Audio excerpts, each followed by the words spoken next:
down? What's going down? People, ladies and gentlemen, how art thou? Hold on, I gotta shut my stuff off for a second. How you guys doing, man? Long time no see. My guy Bryan, today is his 19th year anniversary. So let's give a round of applause to Mr. Hill family. Let's give a nice round of applause to the Hill family. Let me see if I was trying to see if I put any of my side tracks in here for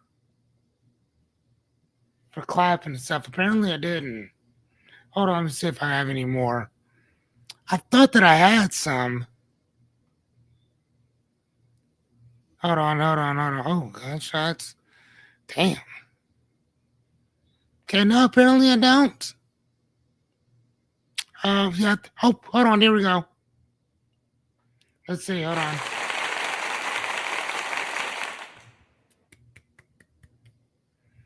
Yeah, but okay. Apparently I don't have any on here. So sorry. Either way, it doesn't matter.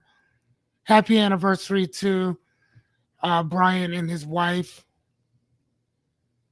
I don't know if I could say her name, so I'm just saying I would say his partner, because I don't know if she wants her name out there. So I didn't get permission for that.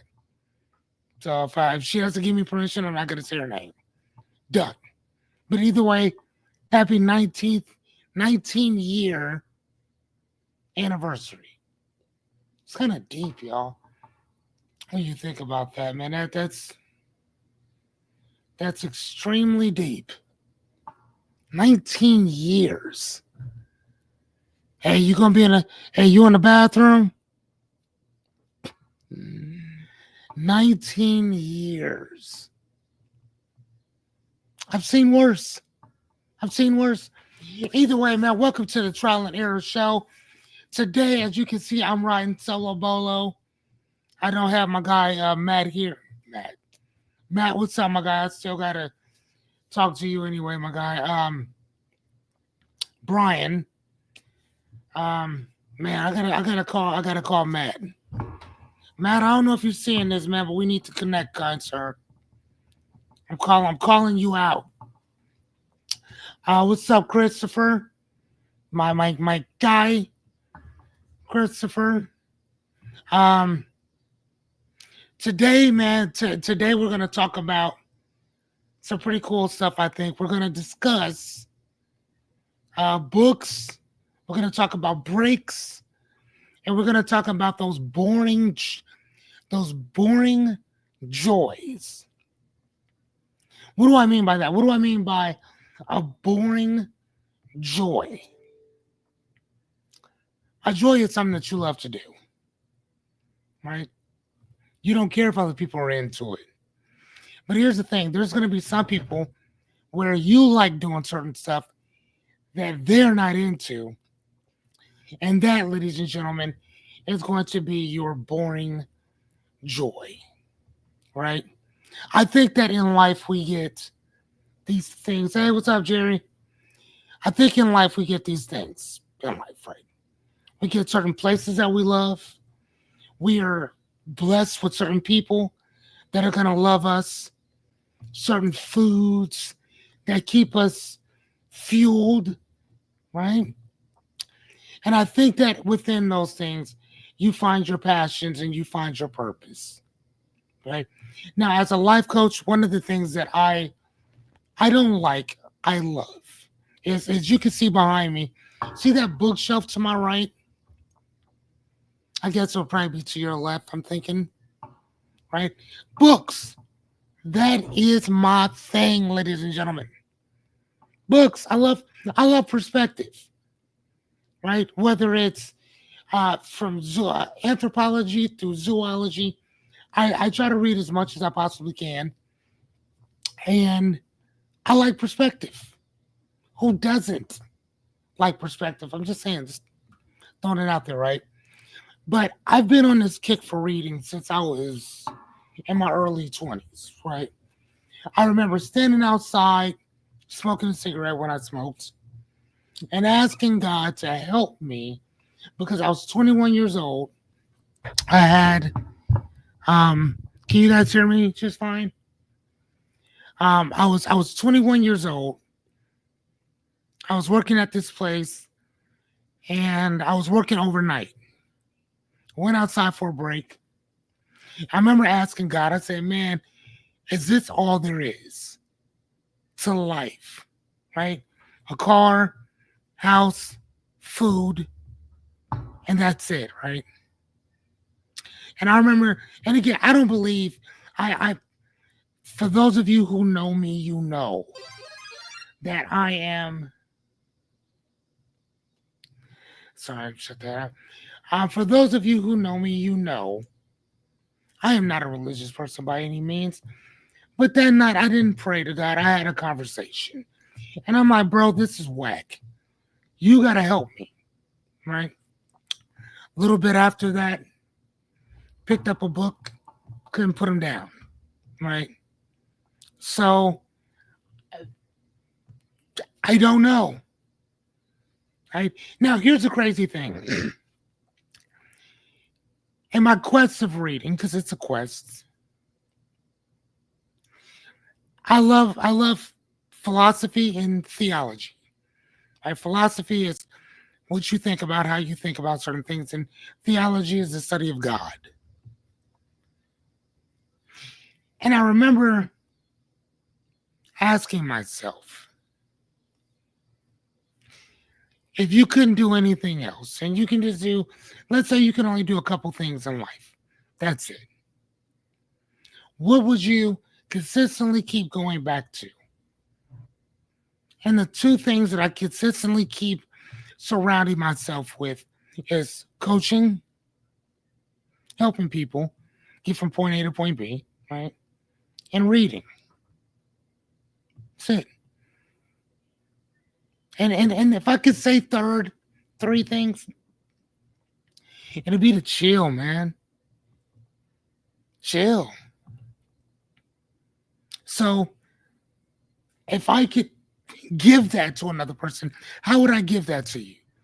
Well, I would inspire people to read more, to think more, and to chill the F out. Chill out. It's not as bad, it's not as gauntlet as we may think certain things are. Right? I don't teach people how to think. I teach you not what to think, but how you think about certain things. And that's it. Right?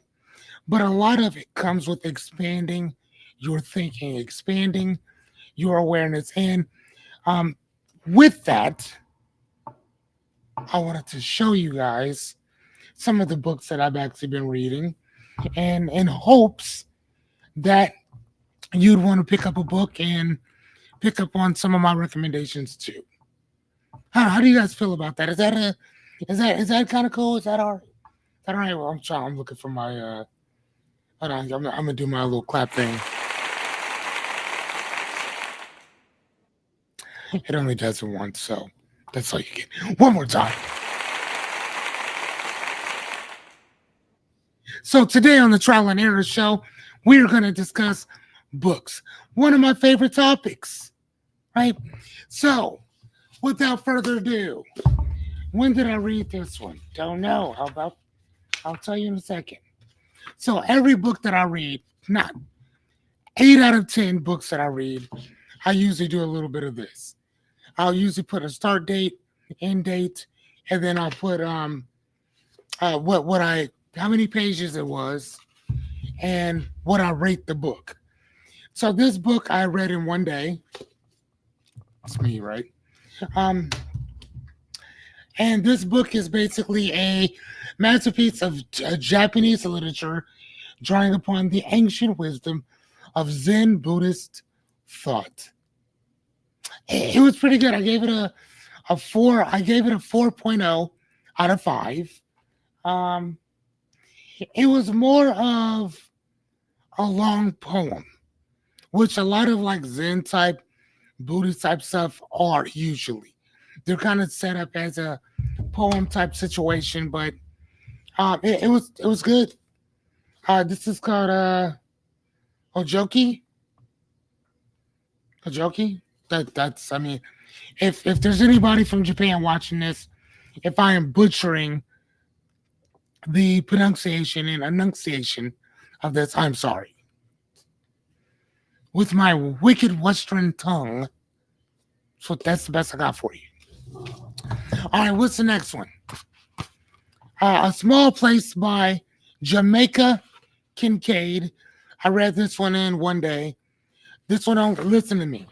This one here has 81 pages, and this book is, I gave it a 4.6 out of 5. Here's the thing, 5 is perfect. I didn't find anything wrong with it. So if you get at least a 4 and above, good stuff. Let me rephrase that. I would say if you get a 3.9 and above, highly recommended. Anything lower, eh. If a person wants to understand what racism is, and you just need something to kind of teach you what it looks like from the standpoint of a tourist and a visitor, excuse me, a native point of view, this book right here is the best book I have ever read on what racism is and how it works. 81 pages. And it tells it um, from this lady's standpoint who lives on a small town in, I believe, a small city in Antigua. And she talks about it from the standpoint of a native, a person who already lives there, versus the tourism who comes there, and then they look down on the people who already live there, right? And they call them savages. They erase everything that they actually know, their culture, the way that they do. And here's the thing, when people talk about culture, the one thing about culture is that culture literally means the way that we do things. That's it. So when we talk about culture, when we use that word, that's literally all it is how we do things. Now, if you think about the word culture or cult, cult is in a few different things. Difficulty, culture, um, cultivate. It just means the way that we do something. That's it. Okay. But this book, only 81 pages. I'm telling you,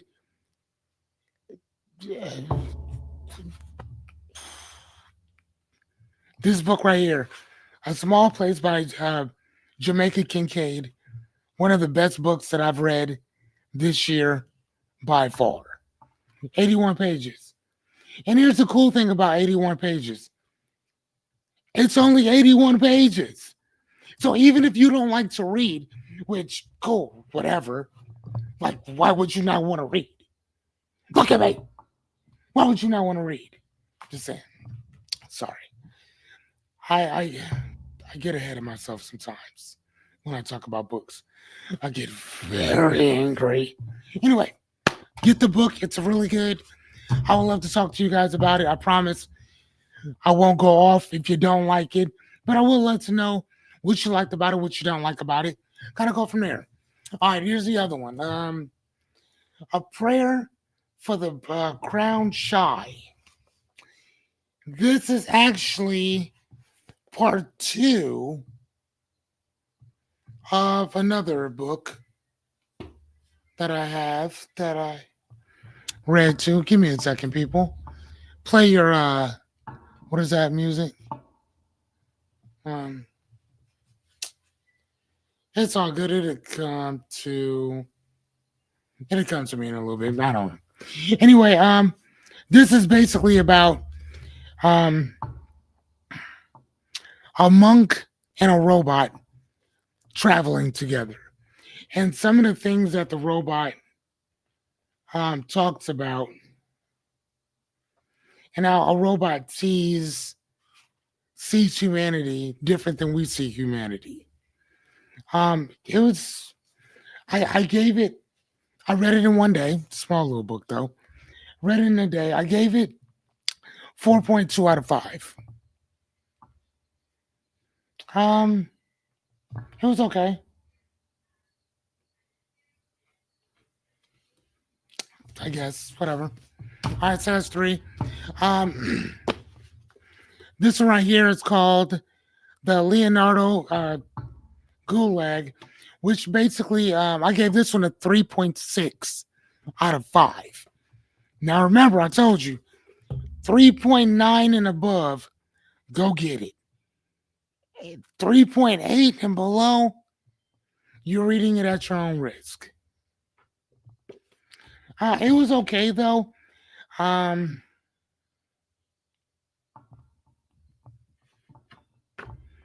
I can't necessarily listen to me. I can't necessarily tell you whether it was actually like truly amazing or not. I can't tell you that. I don't know. I mean, I thought it was okay. But what is it about? It's about a young man who's an artist, and was it Germany or Russia? A Russian artist who was actually kidnapped in the middle of the night, taken to his gulag. A gulag is like a prison, and they are made to.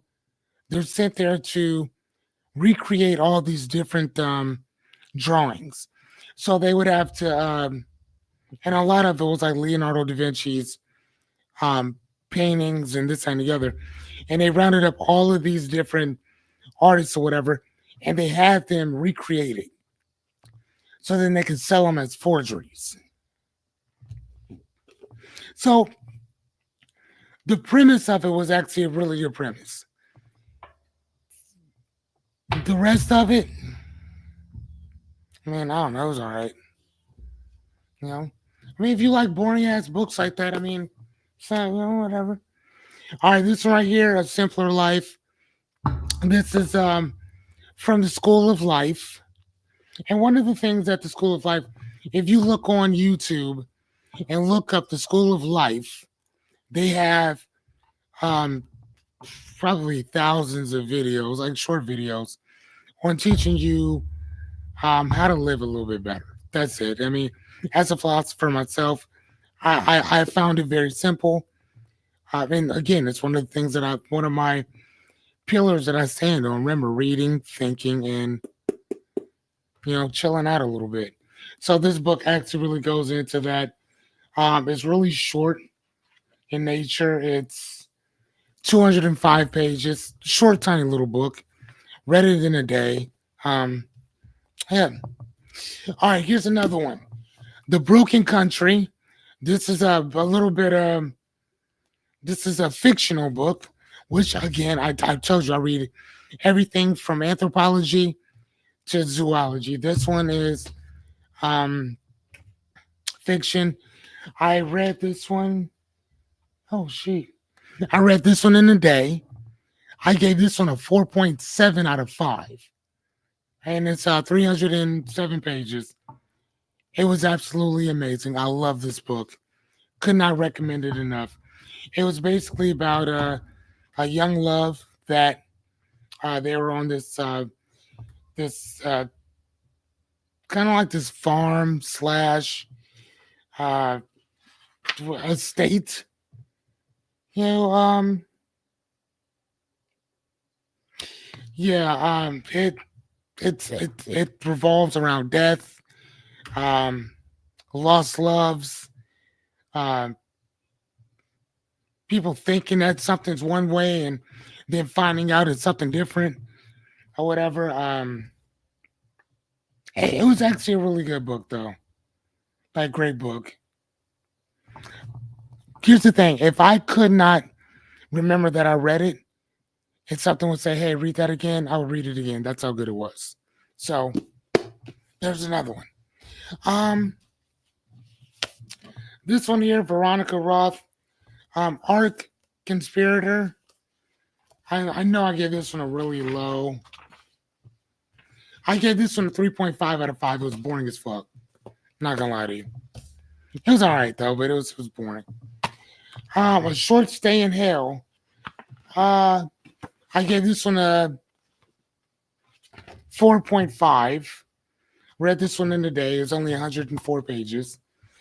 And it basically was about this guy who basically fell. He passed on and then he went to hell. But hell wasn't what you read in like the Bible. Well, actually, technically, the Bible doesn't really describe hell. But anyway, a guy goes to hell and he's around all these people. And basically, he's at this library.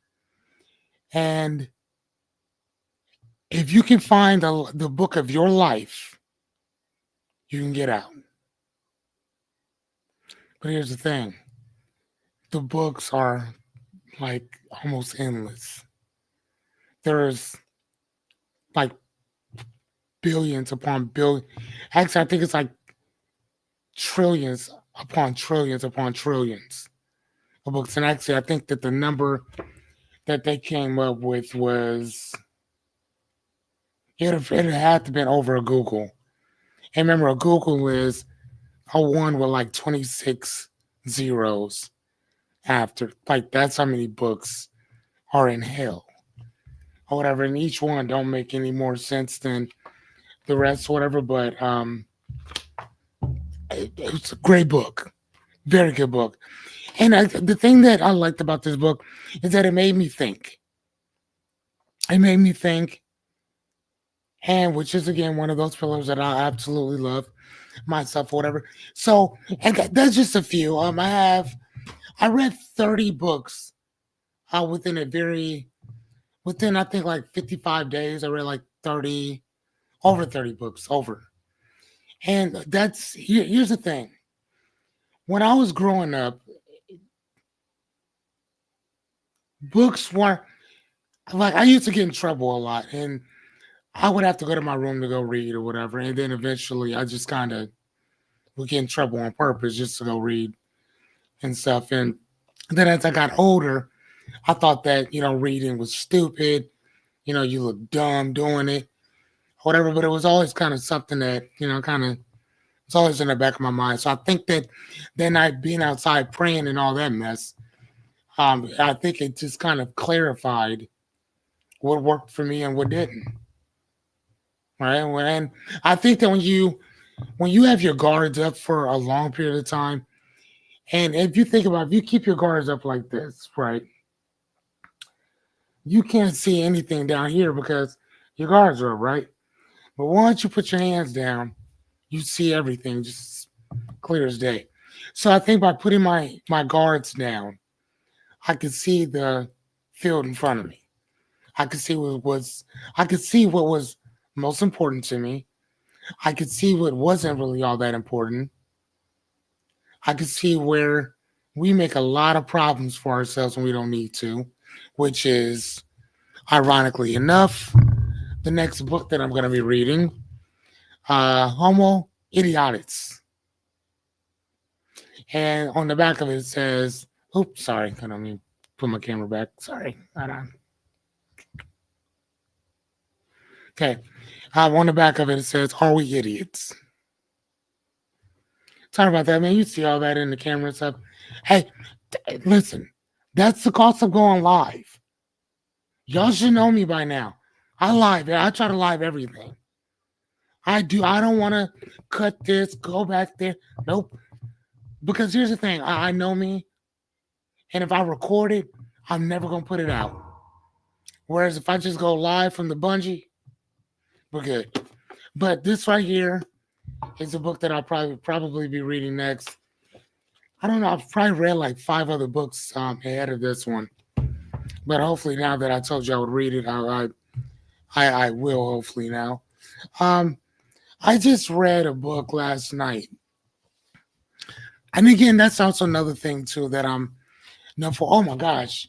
This right here, this is a cult classic. I'm sorry. The Grapes of Wrath by John Steinbeck. Dude, this book was 455 pages. I read this one in 2 days.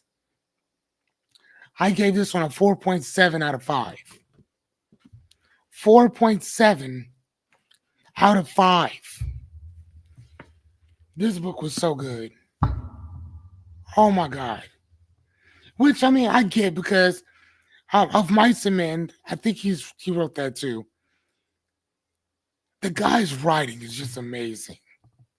Just amazing. This book was so good. So good. Oh my gosh. Anyway, what was I talking about? I don't even know. Great thing about books is you can get lost. You can get lost in the sauce. I'm just talking about books, right? Ain't nobody here to watch any of this shit. So I can kind of say and do whatever I want. You know what, though? Actually, I probably am not going to do that. I'm going to tell you why. Because one day, all of these rants and stuff that I be doing, y'all going to be trying to use it against me. And guess what? I can tell you something. I don't fucking care. I'm just joking. I kind of do, but I don't. My boy, Colson Whitehead, The Underground Railroad. I'm going to tell you why I like this book. I'm going to tell you why I like it. I like this book because the ending isn't just a typical ending. I'm not going to spoil it for you, but the ending is not just a typical ending. It's not. We've grown accustomed to reading books that all have happy endings,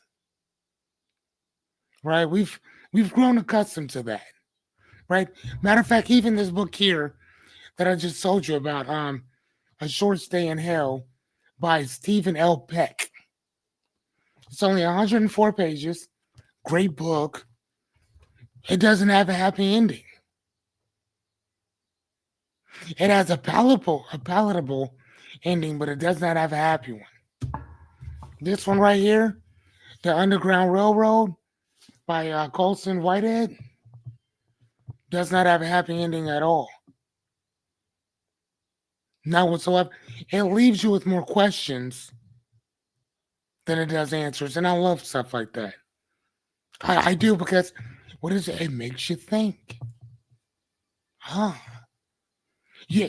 The thing that I liked about it is that you can form your own ending. Right? It's kind of like watching the end of The Sopranos. Like, don't stop, and then it just went black. You never knew what happened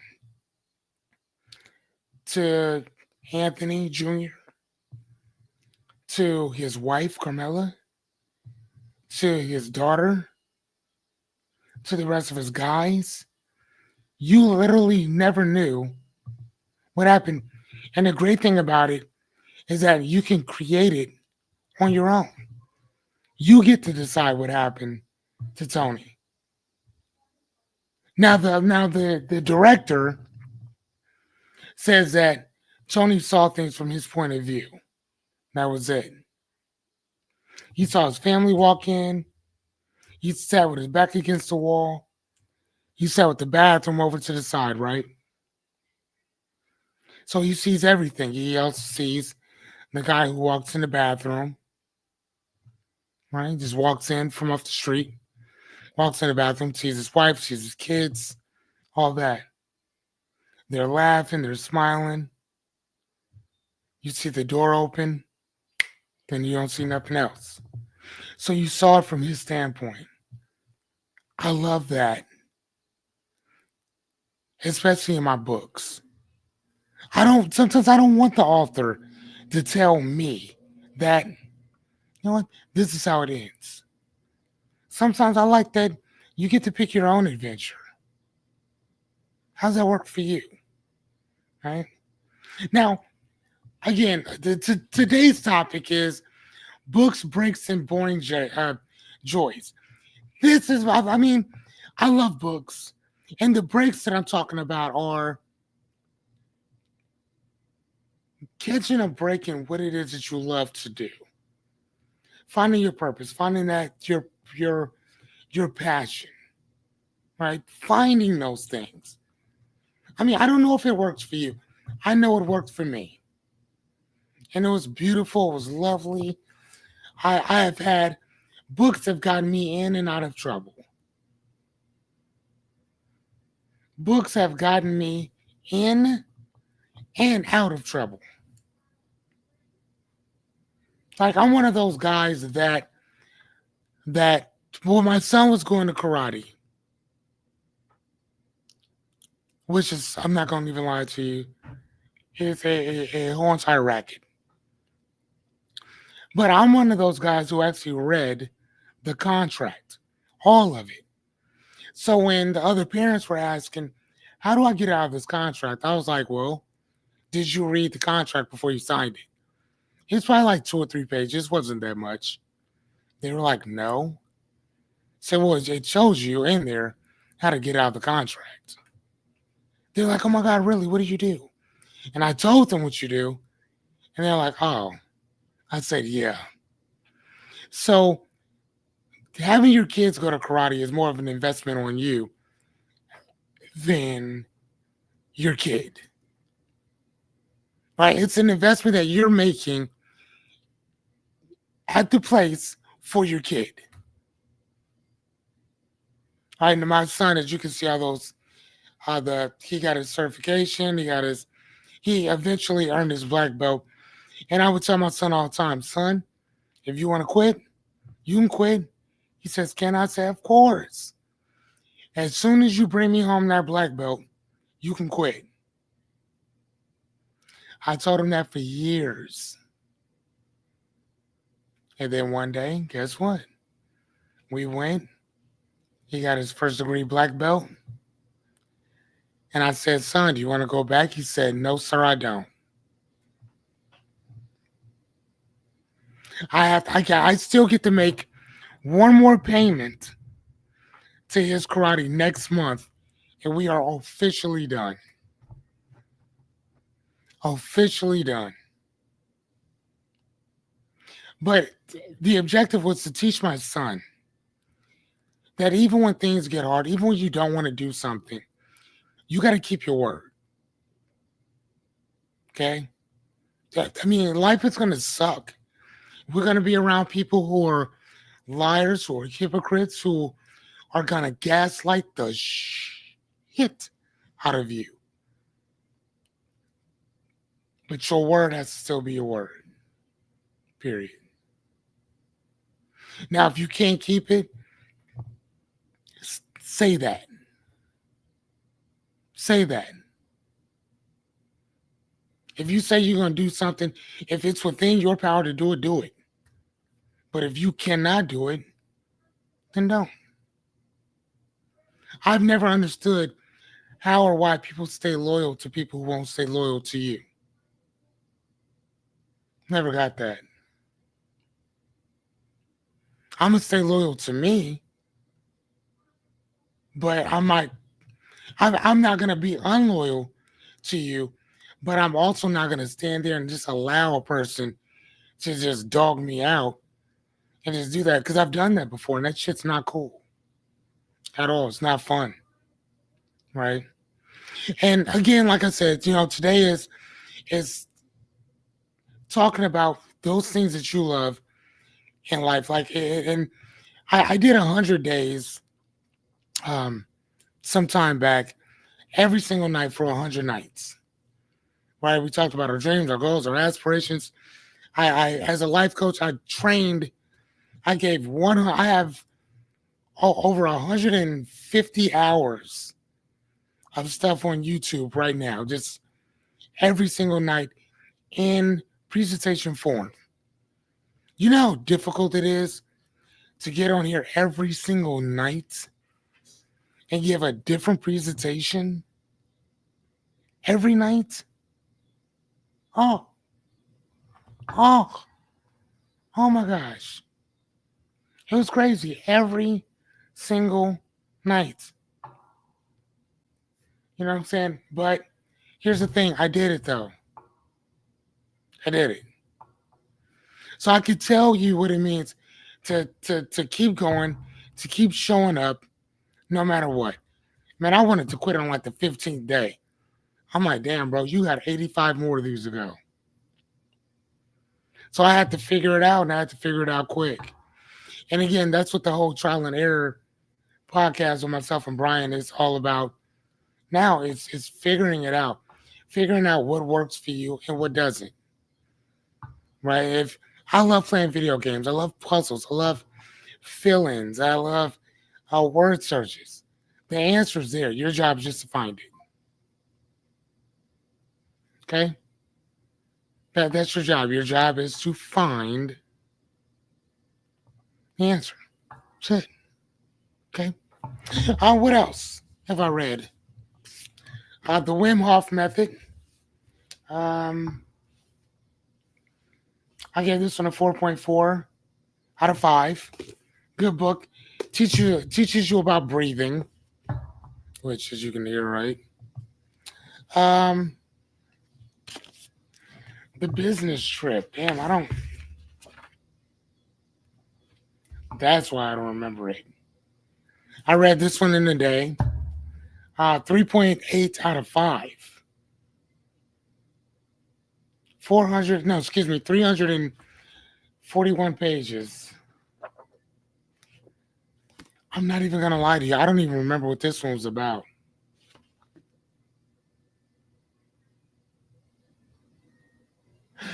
Oh, actually, oh, man. Yes, I do. And I only gave this a 3.8. I think I might have to re-review that one. That one was actually pretty good. And I gave it such a low rating. I'll give it a 4. Business Trip gets 4. Go down and read it.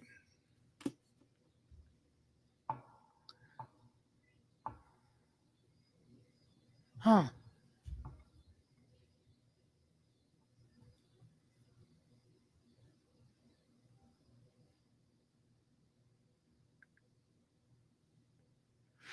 Okay. That's odd. So apparently,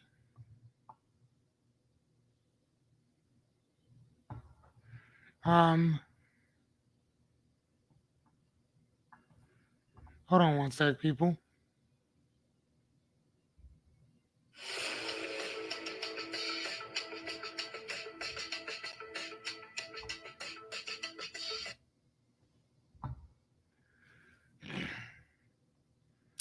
Okay, that's weird.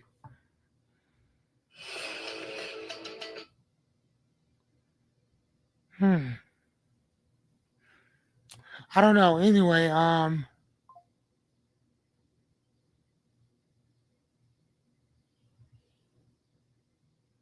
hold on, guys.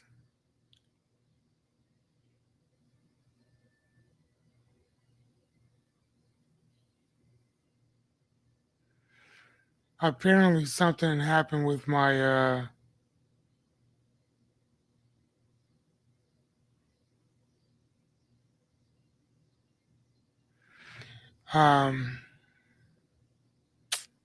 so oh man, okay, well that's why.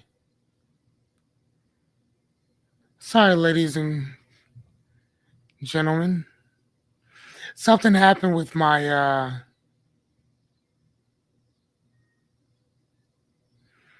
something happened with my YouTube. Not YouTube, what's the other one? Facebook. And for now it's not letting me stream anything. I don't know. Either way, we'll keep going. This one here. I gotta call this guy. His name is Richard Todd Devins. He has another book.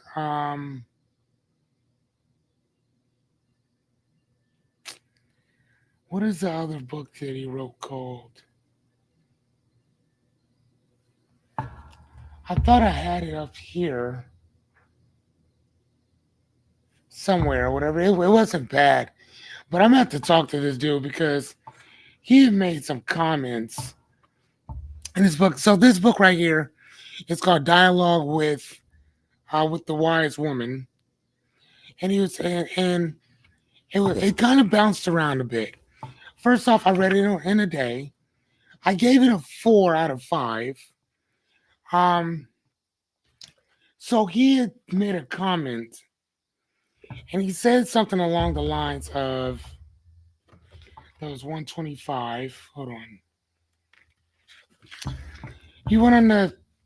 He said, "Now there's these two people debating with each other."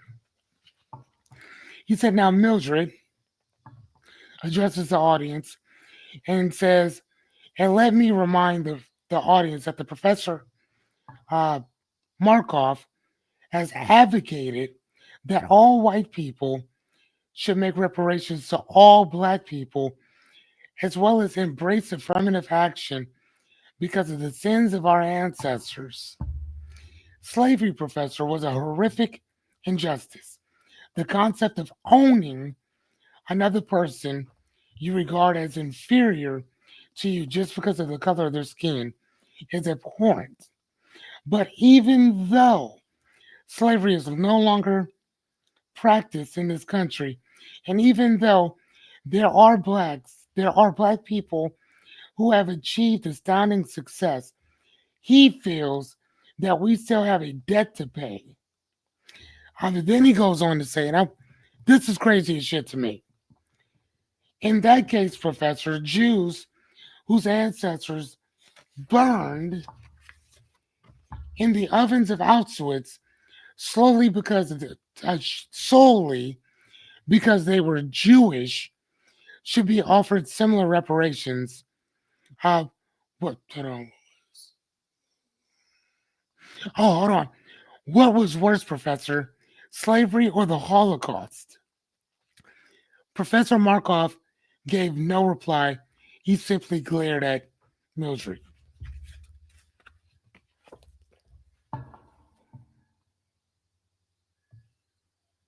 What? Like, what?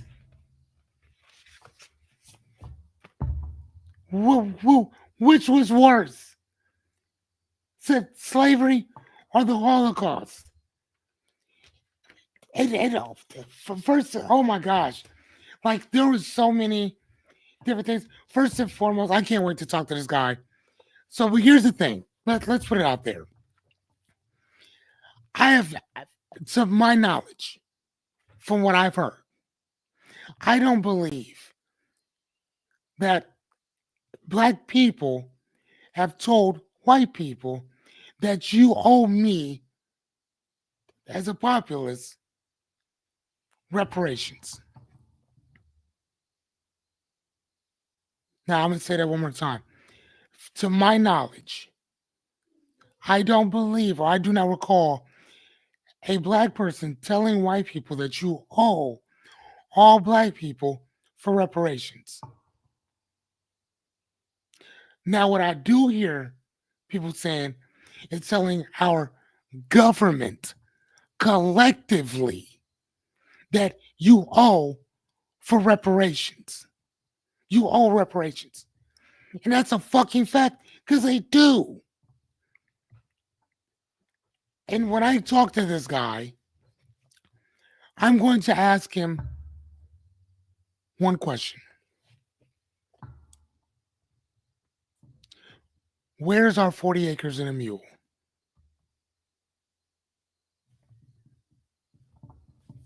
One question. Where is it?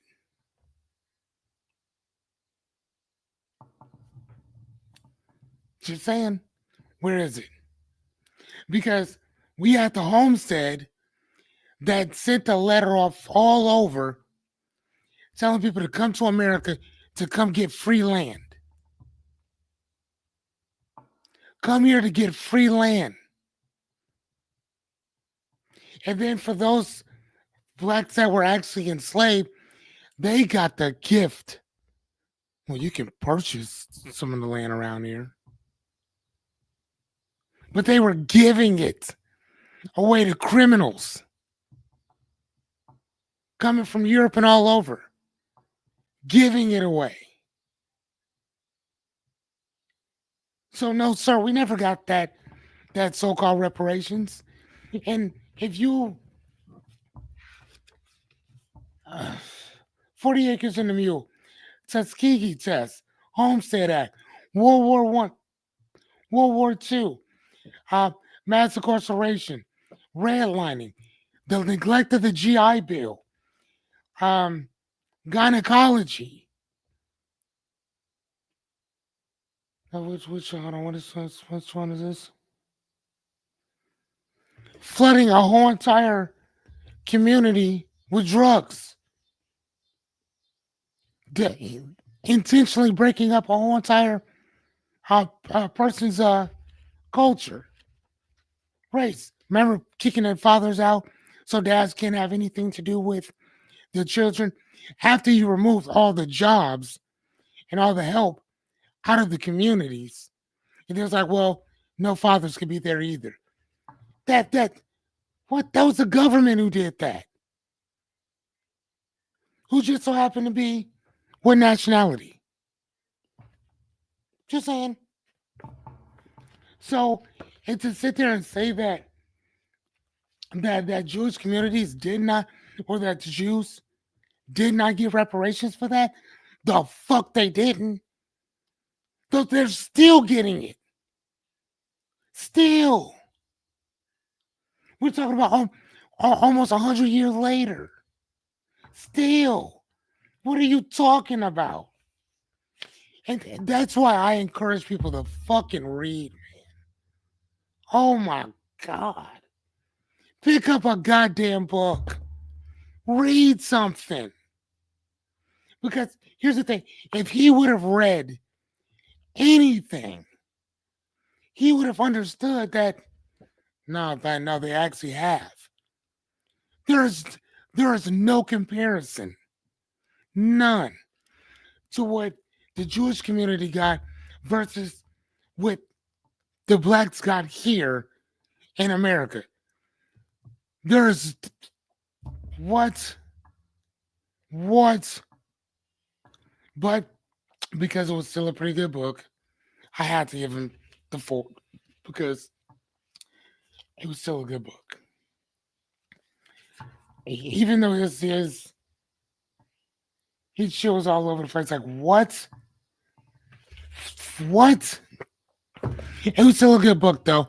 I'm hoping that he wasn't trying to use this off of like using well he did because he was using the protagonist's um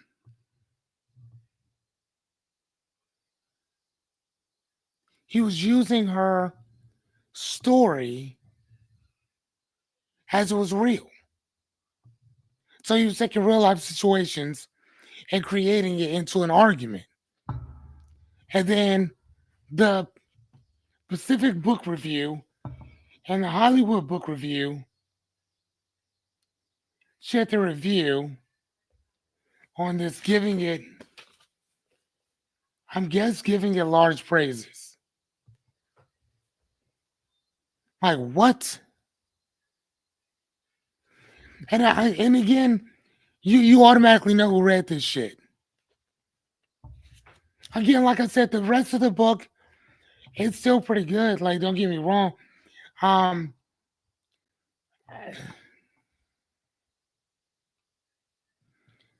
like, yeah, I don't know. Like I said, you know, I gotta call the author and tell him what I thought about it because again, I that's not accurate at all, not whatsoever. I mean, again, if you're gonna tell a story like that, come on, bro, like tell the story. Don't don't cherry pick shit. Cause like honestly, like that's what got a lot of people in trouble as in general, because people be cherry picking shit. Oh, I only want to talk about this over here. Wait, what? What are you talking about? And whatever. The next one I read last night was and everybody loves this book. It was cool. I thought it was good. Don't get me wrong. Sorry. Hold on. Let me fix my camera. Sula by Toni Morris. I gave it a 3.9. It was it was cool. It was cool. It was basically about two young ladies, Nell and Sula. And Sula was very, in today's time, she would be considered eccentric. She would be like that little light skinned girl that, hold on one sec, hold on, you know what, I'm gonna stop this and then go back into it.